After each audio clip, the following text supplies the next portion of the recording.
श्री विश्वनाथाष्टक गंगातरंगरमणीय जटाकलापं गौरी निरंतर विभूषित वाम भागं नारायण प्रियमनंगमदापहारं वाराणसीपुरपतिं भज विश्वनाथं वाचामगोचरमनेकगुणस्वरूपं वागीश विष्णुसुरसेवितपादपीठं वामेन विग्रहवरेण कलत्रवन्तं वाराणसीपुरपतिं भज विश्वनाथं भूताधिपं भुजगभूषणभूषितांगं व्याघ्राजिनाम्बरधरं जटिलं त्रिनेत्रं पाशाङ्कुशाभयवर प्रदशूलपाणिं वाराणसीपुरपतिं भज विश्वनाथं शीतांशुशोभितकिरीटविराजमानं भालेक्षणानलविशोषितपञ्चबाणं नागाधिपारचितभासुरकर्णपूरं वाराणसीपुरपतिं भज विश्वनाथं पञ्चाननं दुरितमत्तमतङ्गजानां नागान्तकं दनुजपुङ्गवपन्नगानां दावानलं मरणशोकजराटवीनां वाराणसीपुरपतिं भज विश्वनाथं तेजोमयं सगुणनिर्गुणमद्वितीयम् आनन्दकन्दमपराजितमप्रमेयं नागात्मकं सकलनिष्कलमात्मरूपं वाराणसीपुरपतिं भज विश्वनाथं रागादिदोषरहितं स्वजनानुरागं वैराग्यशान्तिनिलयं गिरिजासहायं माधुर्यधैर्यसुभगं गरलाभिरामं वाराणसीपुरपतिं भज विश्वनाथं आशां विहाय परिहृत्य परस्य निन्दां पापे रतिं च सुनिवार्य मनः समाधौ आदाय हृत्कमलमध्यगतं परेशं वाराणसीपुरपतिं भज विश्वनाथं वाराणसीपुरपतेः स्तवनं शिवस्य व्याख्यातमष्टकमिदं पठते मनुष्यः विद्यां श्रियं विपुलसौख्यमनन्तकीर्तिं सम्प्राप्य देहविलये लभते च मोक्षम् विश्वनाथाष्टकमिदं यः पठेच्छिव सन्निधौ शिवलोकमवाप्नोति शिवेन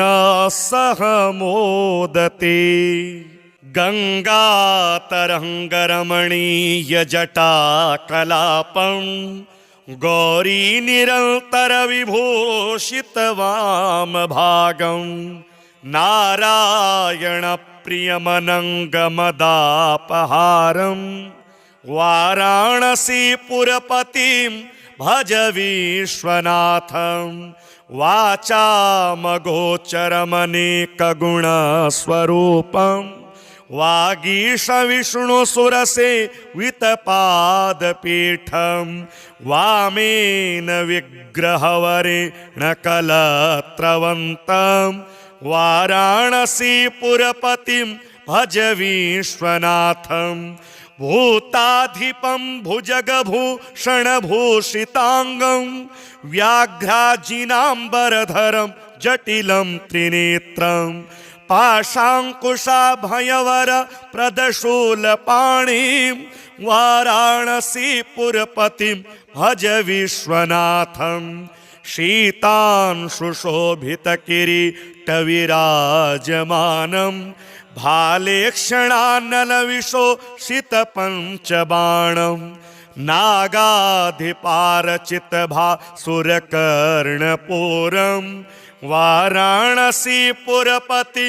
भज विश्वनाथं पञ्चाननं दुरितमत्तमतङ्गजानां नागान्तकं दनुजपुङ्गवपन्नगानां दावानलं मरणशोकजराटवीनां वाराणसीपुरपतिं भज विश्वनाथं तेजोमयं सगुणनिर्गुणमद्वितीयम् आनन्दकन्दमपराजितमप्रमेयम् नागात्मकं सकलनिष्कलमात्मरूपं वाराणसीपुरपतिं भज विश्वनाथं रागादिदोषरहितं स्वजनानुरागं वैराग्यशान्तिनिलयं गिरिजासहायं माधुर्यधैर्यसुभगं गरलाभिरामं वाराणसीपुरपतिं भज विश्वनाथं आशां विहाय परिहृत्य परस्य निन्दां पापे रतिं च सुनिवार्य मनः समाधौ आदाय हृत्कमलमध्यगतं परेशं वाराणसीपुरपतिं भज विश्वनाथं वाराणसीपुरपतेः स्तवनं शिवस्य व्याख्यातमष्टकमिदं पठते मनुष्यः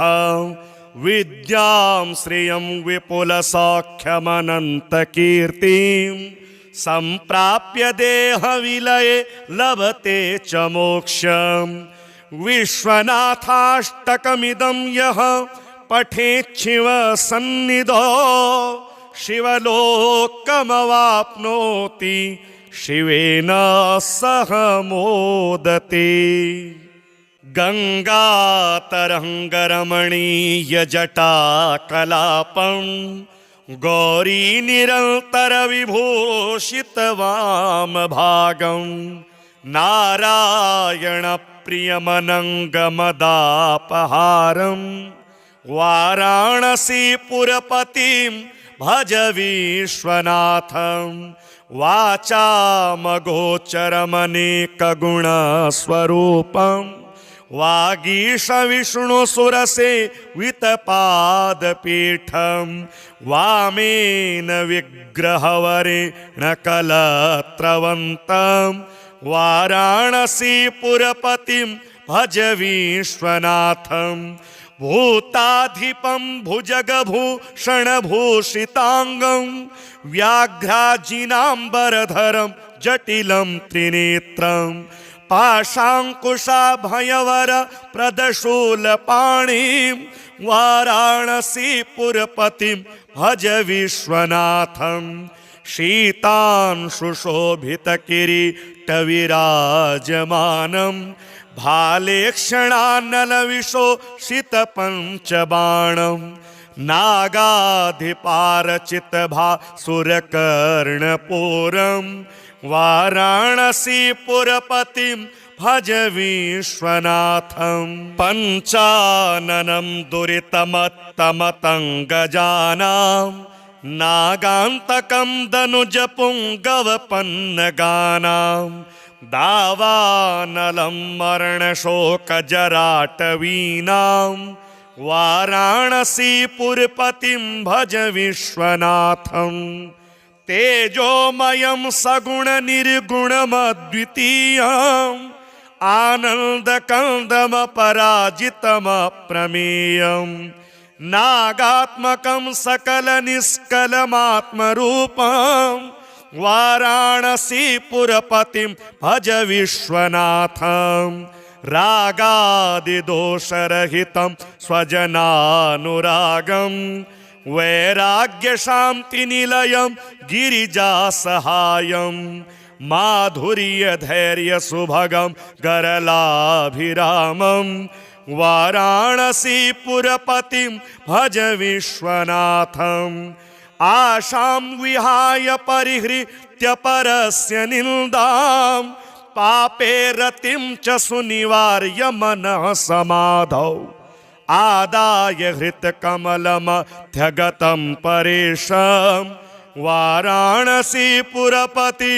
भज विश्वनाथं वाराणसीपुरपतेः स्तवनं शिवस्य व्याख्यातमष्टकमिदं पठते मनुष्यः विद्यां श्रियं विपुलसौख्यमनन्तकीर्तिं सम्प्राप्य देहविलये लभते च मोक्षम् विश्वनाथाष्टकमिदं यः पठेच्छिव सन्निधौ शिवलोकमवाप्नोति शिवेन सह मोदते गङ्गातरङ्गरमणीयजटाकलापं गौरीनिरन्तरविभूषितवामभागं नारायणप्रियमनङ्गमदापहारं वाराणसीपुरपतिं भज विश्वनाथं वाचामगोचरमनेकगुणस्वरूपं वागीशविष्णुसुरसेवितपादपीठं वामेन विग्रहवरेण कलत्रवन्तं वाराणसीपुरपतिं भज विश्वनाथं भूताधिपं भुजगभूषणभूषिताङ्गं व्याघ्राजिनाम्बरधरं जटिलं त्रिनेत्रं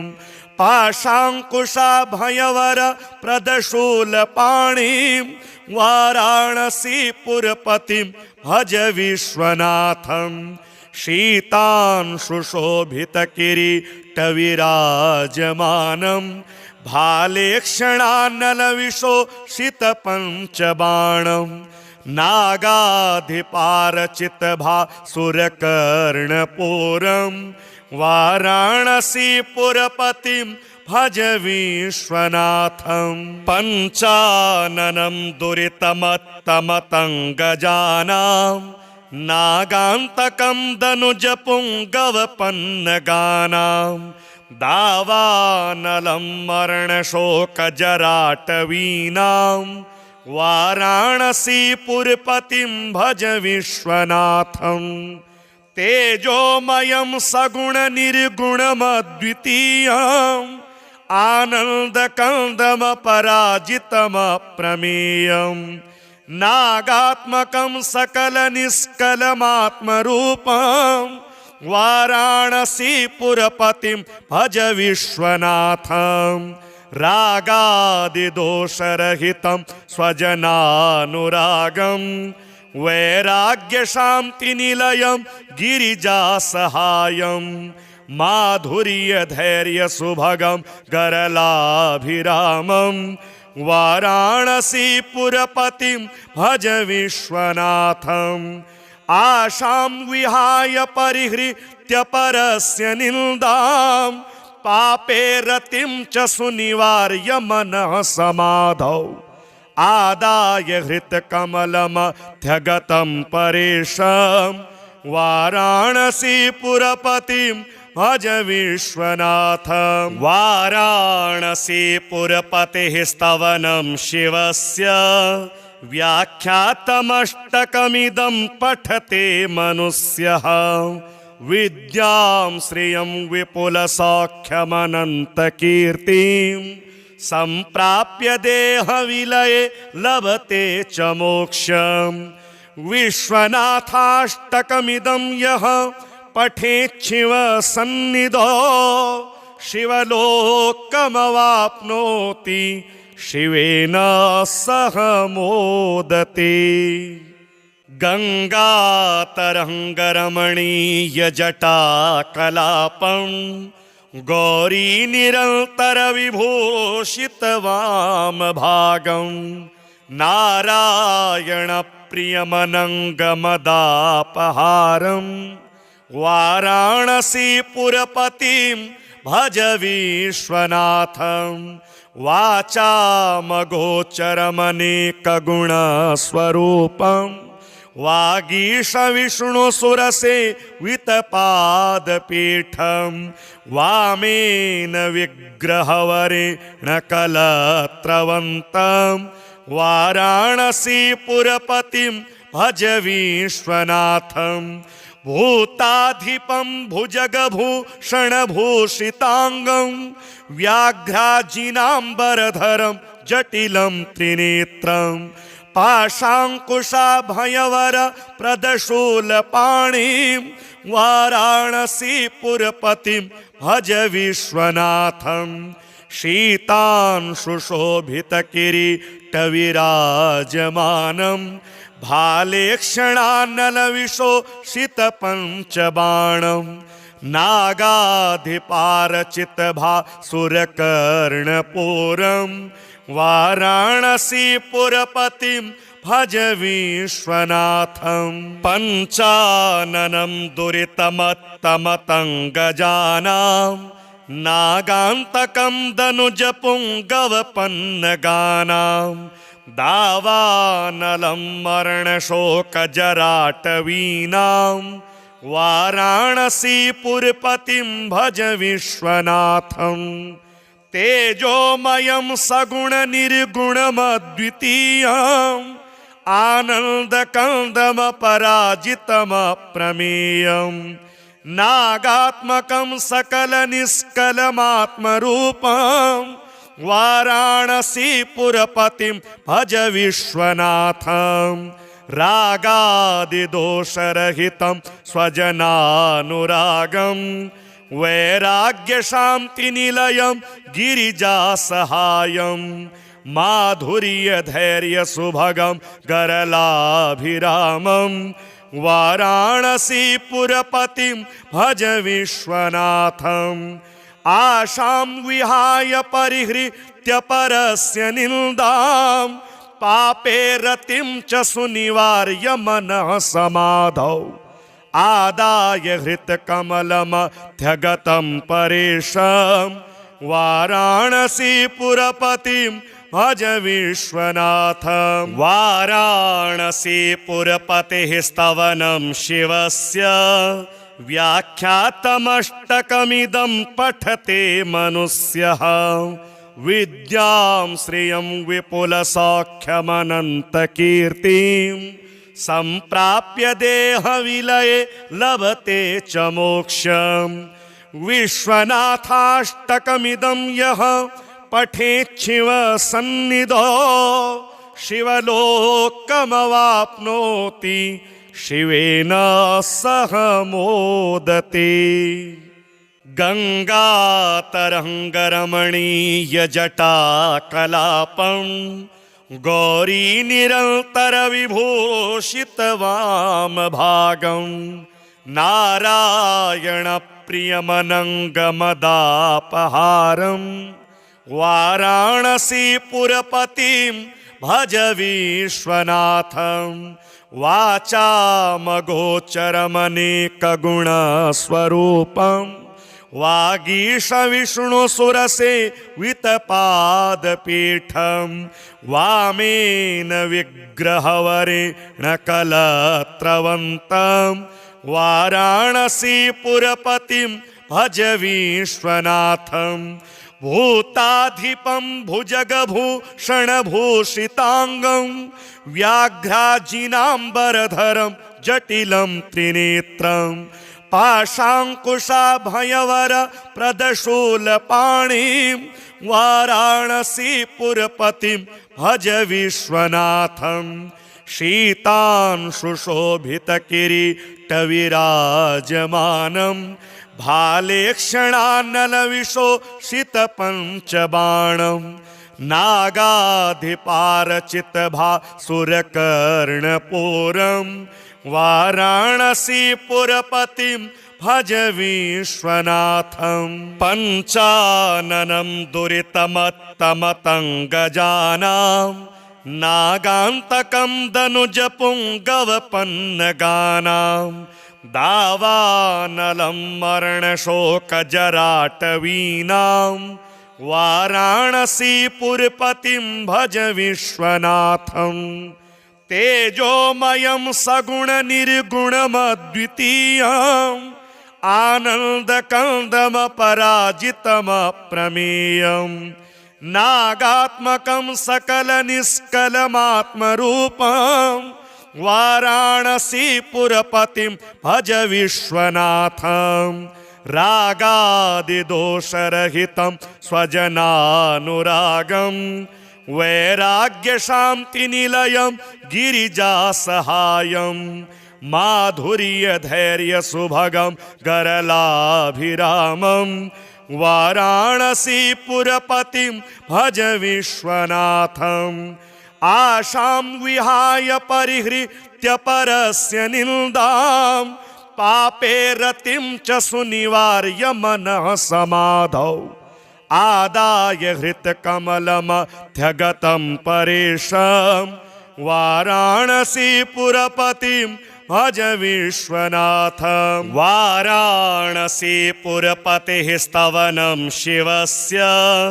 व्याख्यातमष्टकमिदं पठते मनुष्यः विद्यां श्रियं विपुलसौख्यमनन्तकीर्तिं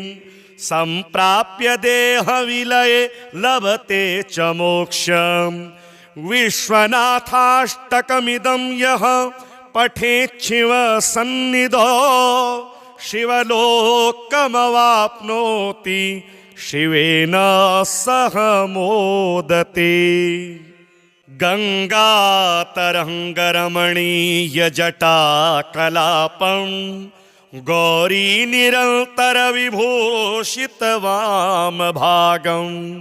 नारायणप्रियमनङ्गमदापहारं वाराणसीपुरपतिं भज विश्वनाथम् वाचामगोचरमनेकगुणस्वरूपं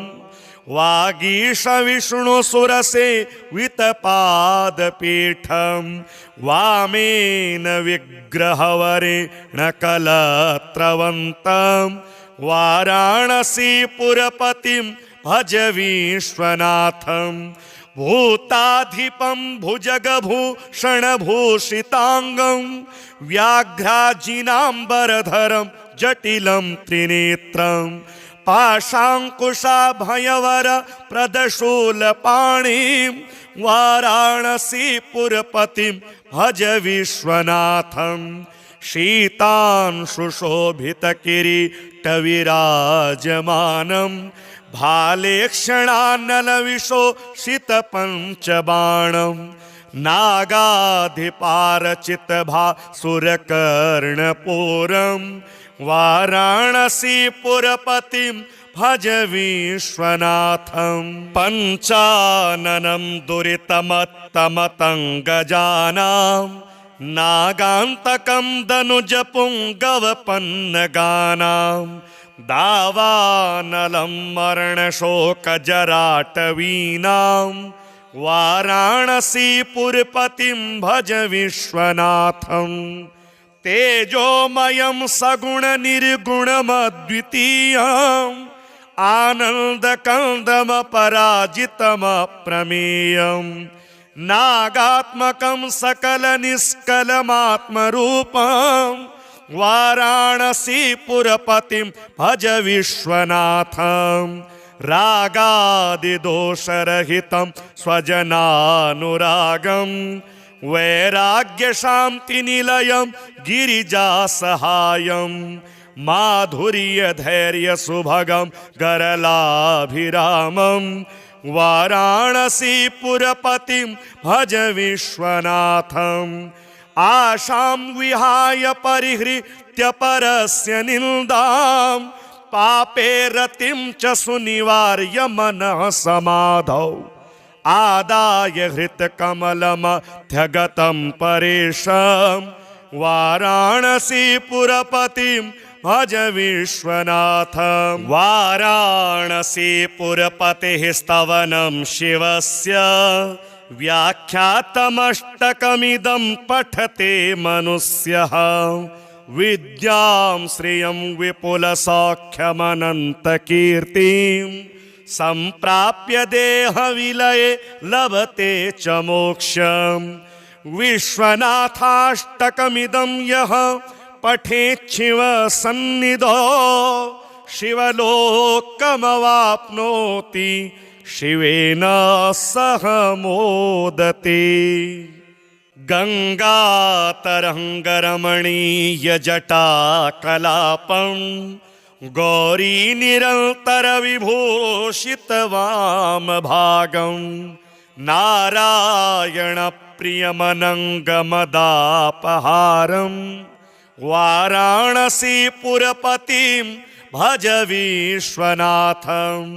वाचामगोचरमनेकगुणस्वरूपं वागीशविष्णुसुरसेवितपादपीठं वामेन विग्रहवरेण कलत्रवन्तं वाराणसीपुरपतिं भज विश्वनाथं भूताधिपं भुजगभूषणभूषितांगं व्याघ्राजिनाम्बरधरं जटिलं त्रिनेत्रं पाशाङ्कुशाभयवर प्रदशूलपाणिं वाराणसीपुरपतिं भज विश्वनाथं शीतांशुशोभितकिरीटविराजमानं भालेक्षणानलविशोषितपञ्चबाणं नागाधिपारचितभासुरकर्णपूरं वाराणसीपुरपतिं भज विश्वनाथं पञ्चाननं दुरितमत्तमतङ्गजानां नागान्तकं दनुजपुङ्गवपन्नगानां दावानलं मरणशोकजराटवीनां वाराणसीपुरपतिं भज विश्वनाथं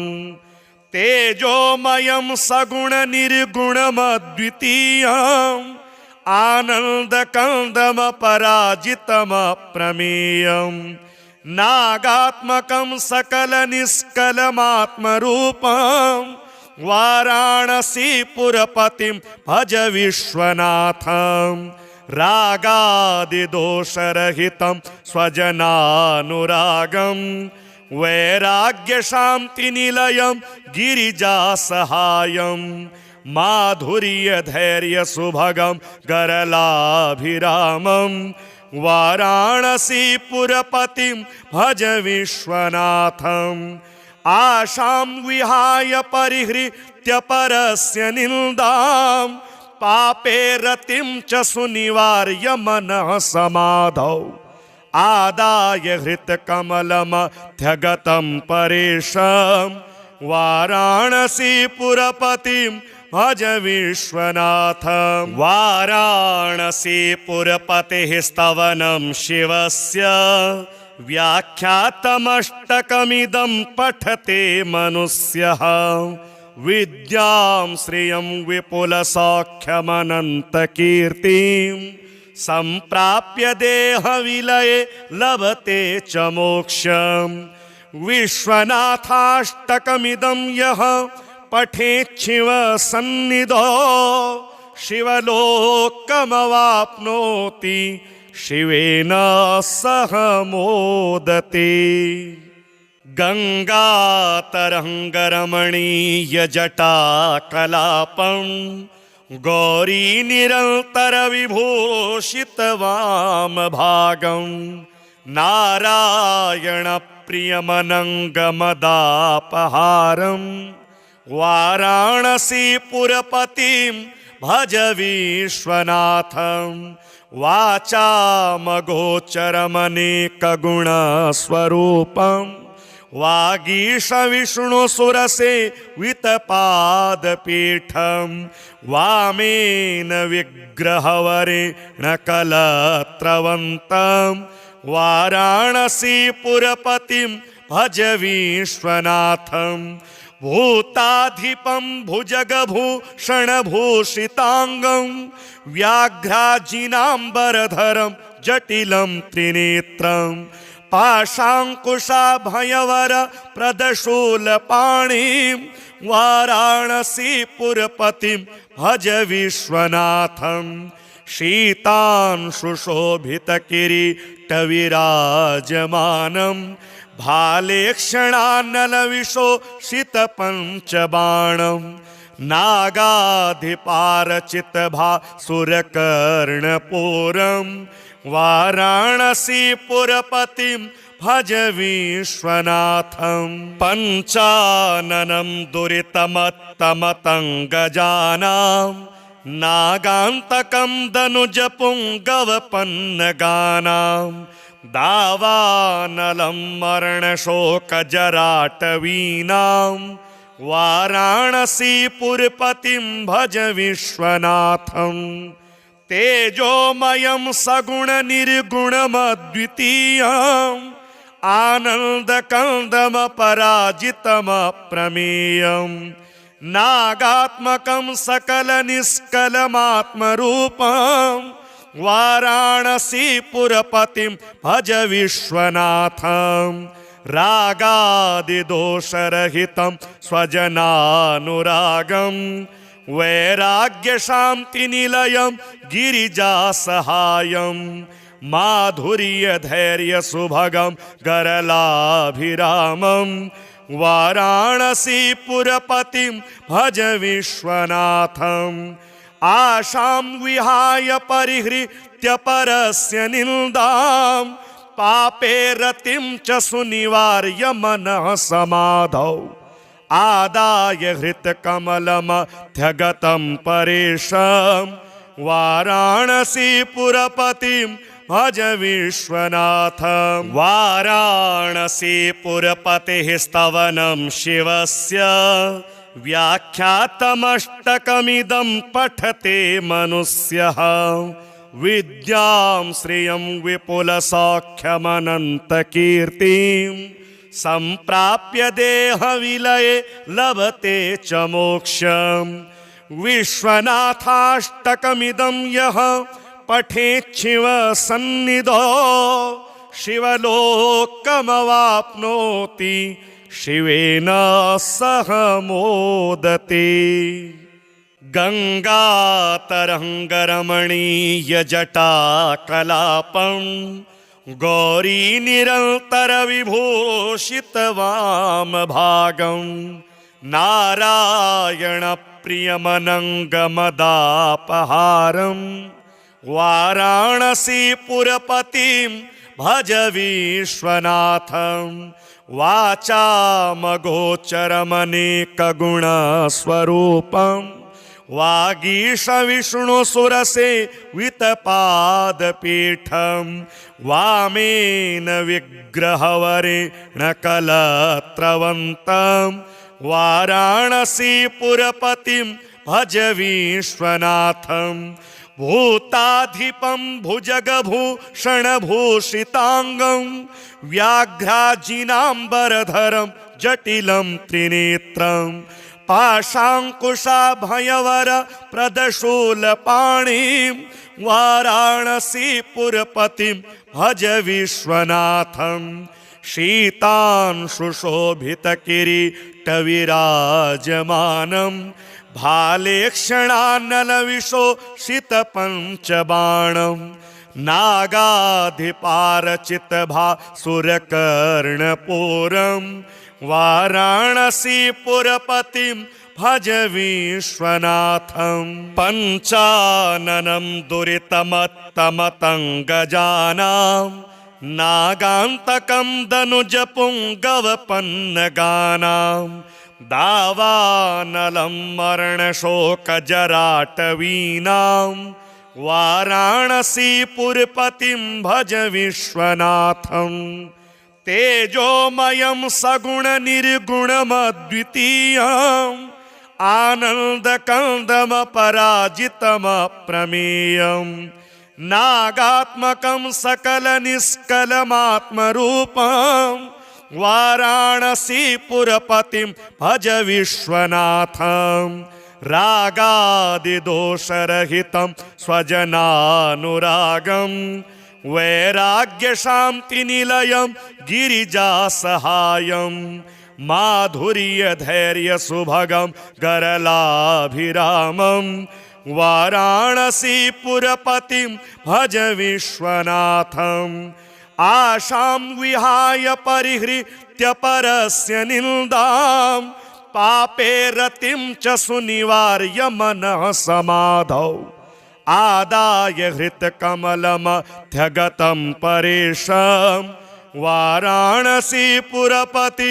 भज विश्वनाथं वाराणसीपुरपतेः स्तवनं शिवस्य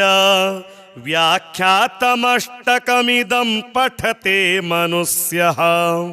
विद्यां श्रियं विपुलसौख्यमनन्तकीर्तिं सम्प्राप्य देहविलये लभते च मोक्षम्